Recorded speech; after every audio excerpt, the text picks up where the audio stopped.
I'm going to talk about the war in Ukraine.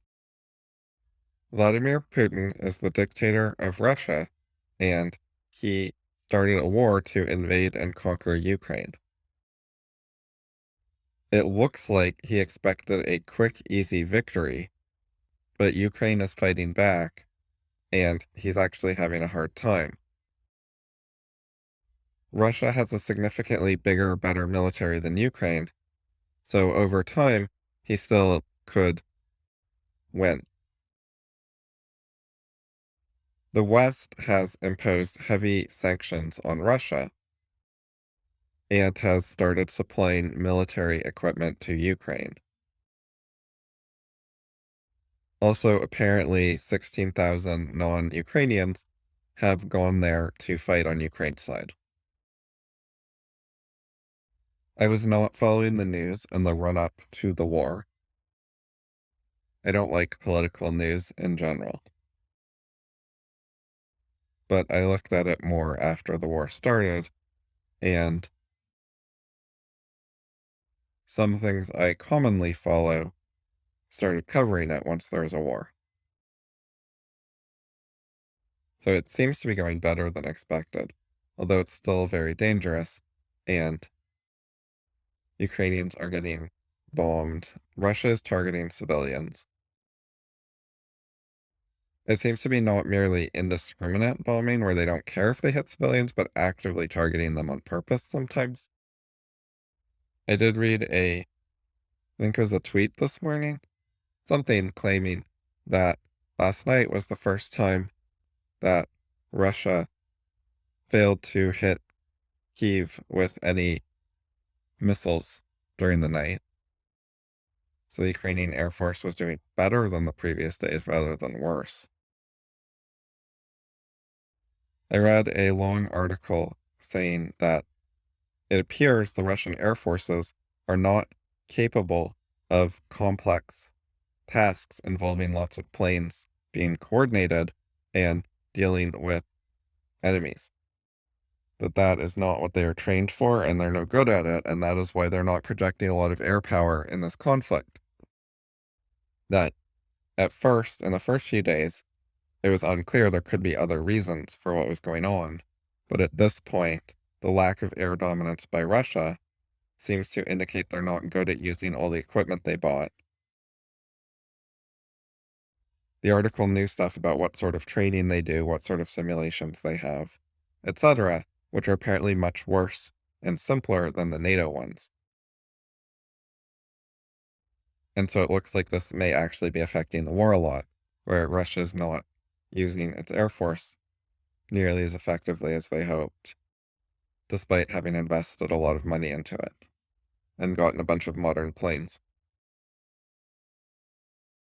Putin himself seems to be, people are calling him crazy, they're saying he's totally out of touch, he's lost it, just divorced from reality, that he's surrounded by yes men, and he's fully gotten rid of any sort of dissent, anyone willing to stand up to him and criticize him, and so he can't get real feedback about the world and what's going on and what military plans are realistic and so on. So it's dangerous, and he's hinted at threatening nuclear war. And he's hinted at wanting to take over Finland, not just Ukraine, and various other countries.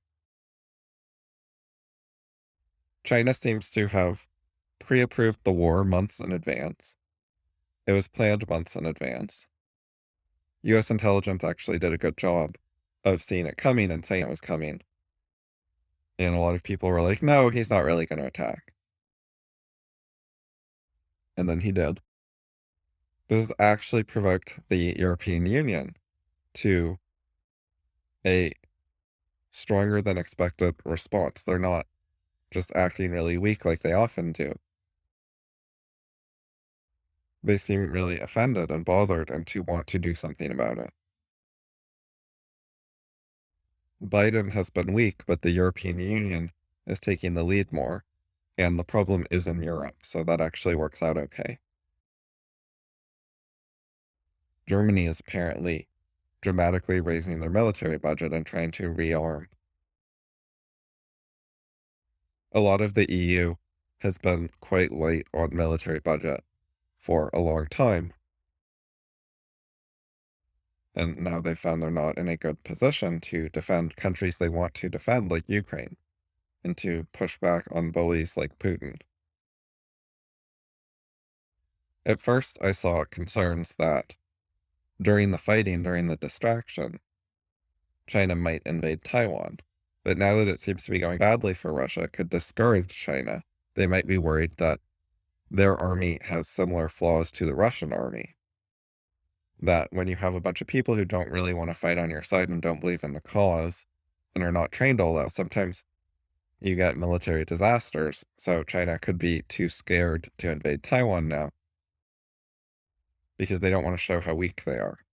Russia, it's not just that it's going worse than they expected, but now the whole world is seeing their weakness and seeing that Russia is less powerful than expected. So China has a big incentive, if they think they might be weak, to keep things ambiguous by not attacking anyone. I read some disturbing things about politicians saying pro-Putin stuff.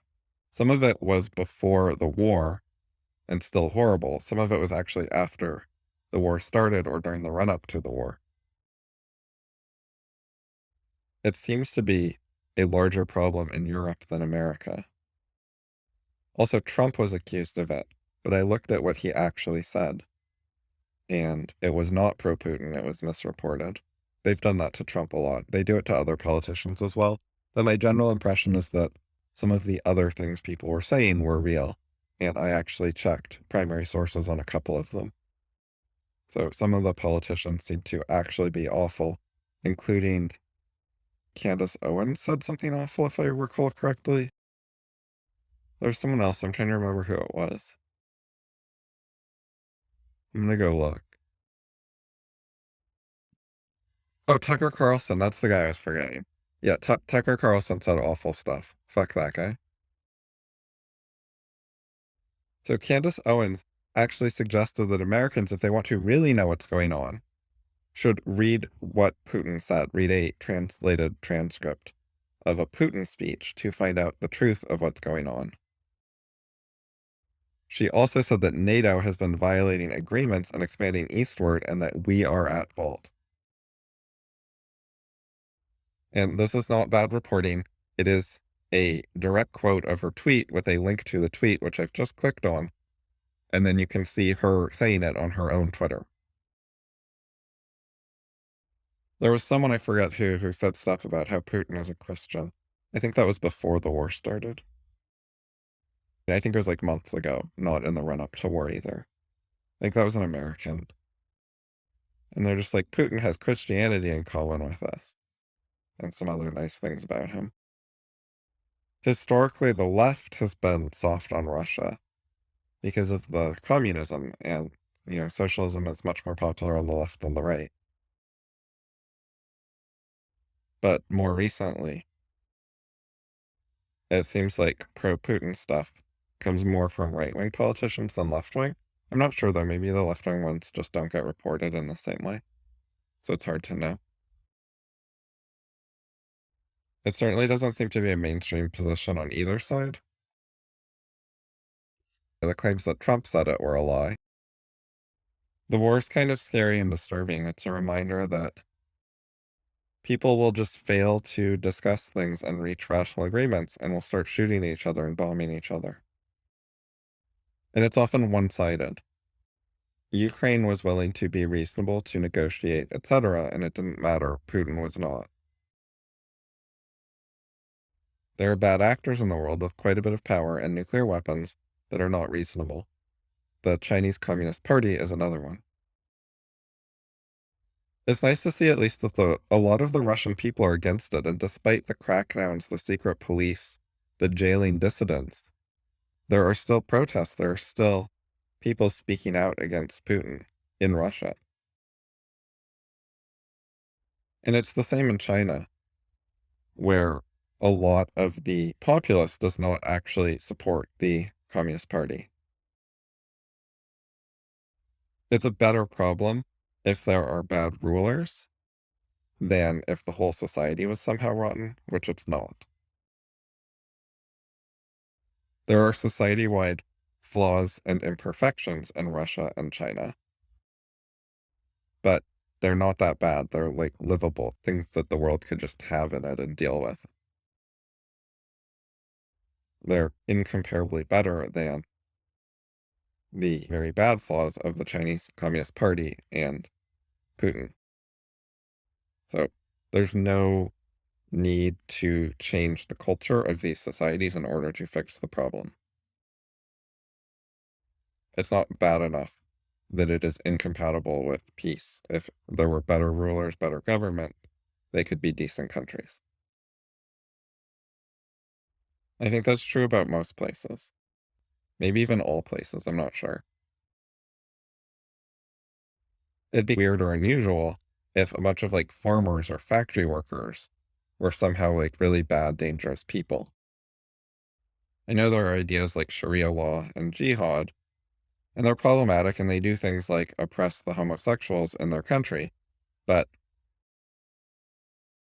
I don't think, I think people can basically stay Muslim, stay how they are without jihading everyone. The ones who actually actively want to go on jihads are a relatively small minority.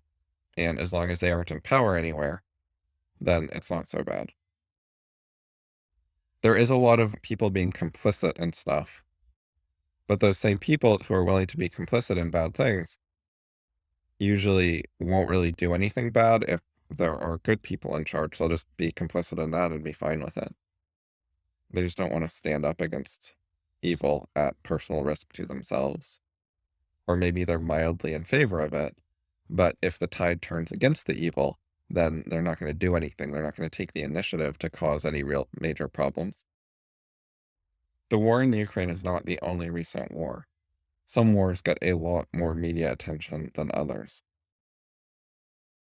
There's a big bias there, and I personally have not been paying close attention to all the wars in the world and all the violent conflicts and what's going on.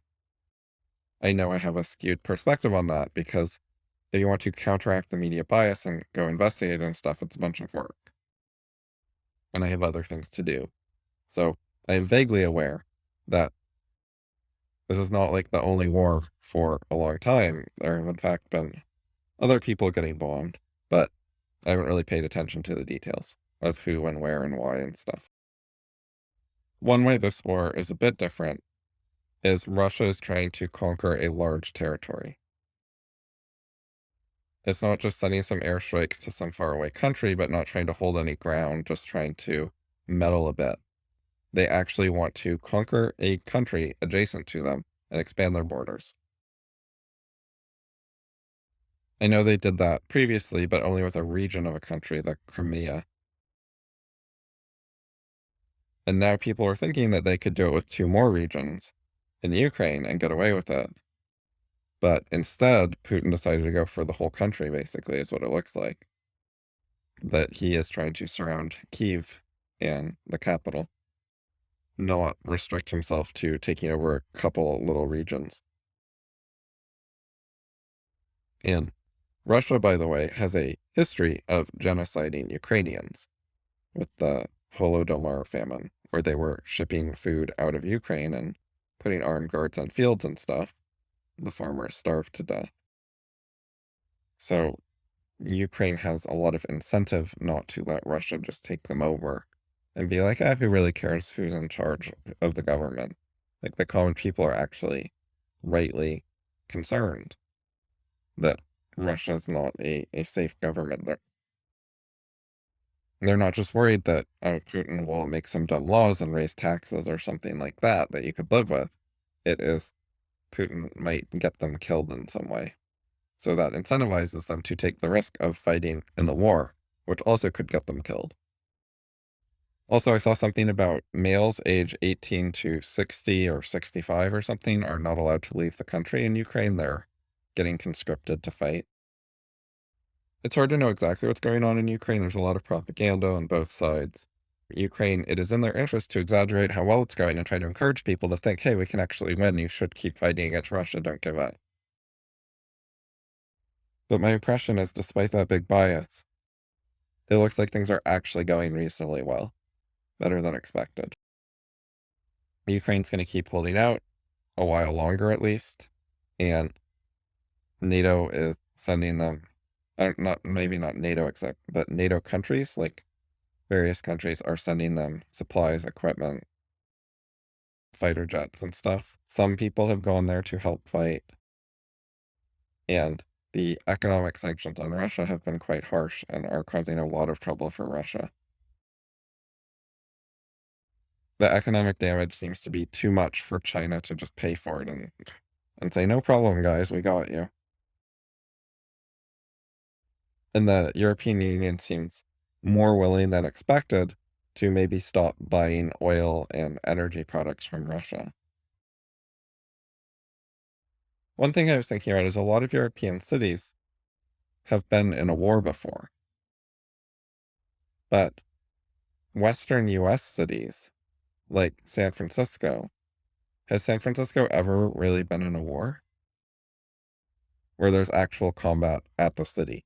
Like, I know World War II happened and people in San Francisco had to deal with rationing, and a lot of the people living there got sent off to a war somewhere else. But San Francisco maybe has never been in a war. I don't know the exact details of the wars with Mexico in the past and what locations had fighting at them. But I think a lot of places in the Western US haven't known war. And there were like fights with the Indian tribes, but that's not modern warfare with bombs and stuff that leaves the cities with rubble that has to get rebuilt. I wonder if war seems less far away to Europeans than to Western Americans. The East Coast of the US has experienced a lot more war. There was the Civil War, there was the war with Canada, there was the War of Independence.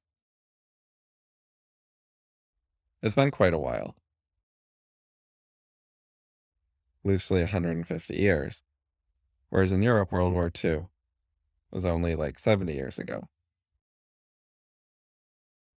And then after World War II, there have been various minor conflicts in Europe, but not in America. It's been a long time since we had any sort of border skirmish with Canada or Mexico. To some extent, this all underscores the need for philosophy. When people are bad at rational discussion, war is literally one of the results. If people could get better at talking about issues and agreeing on things, coming to reasonable conclusions, that would help with this.